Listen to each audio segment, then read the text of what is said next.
A night for all ages. Kids in tennis have a way of putting the fun back into fundraising.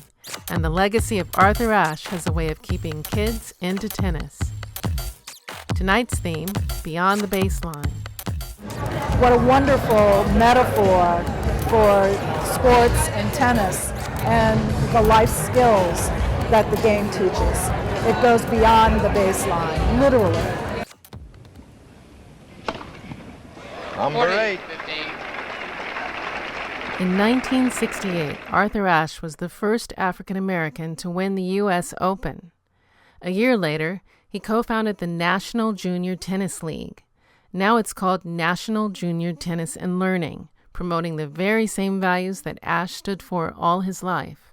He wanted to use tennis as a hook to get kids involved, to understand how important it is when you play the game that you apply those same rules to your life. And while it sounds cliché, it's not about winning or losing, it's how you play the game. As he would say, there's only room in the top 10 for 10.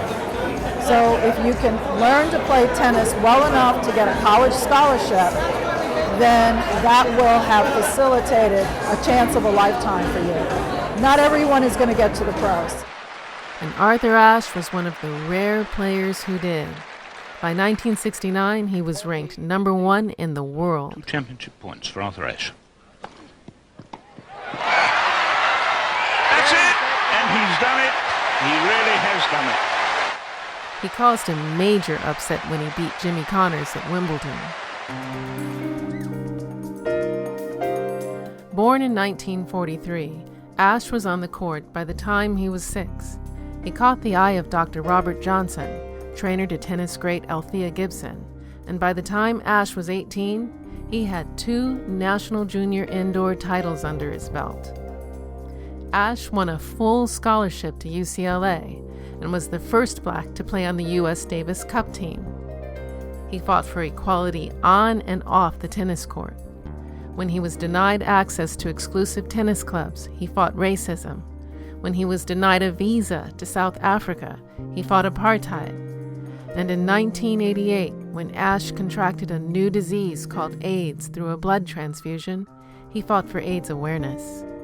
He didn't want all of this important work that he had done all of his life to go on the back burner because he knew AIDS was going to come in the forefront.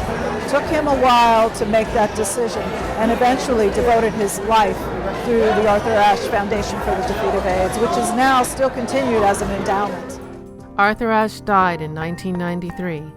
He was only 49, yet his name lives on in stadiums, courts, and tennis schools all over the world. The USTA continues to ensure that national junior tennis and learning academies are in parks and rec centers across the country, so youngsters from all walks of life can learn to love the game just as he did. People say Arthur Ashe was the first black male champion of a Grand Slam and of the U.S. Open. But the truth be told, in 1968, the first U.S. Open, it could have been won by a Spaniard, it could have been won by an Aussie, it could have been won by a Frenchman. It was won by an American, and his name was Arthur Ashe, and he happened to be black.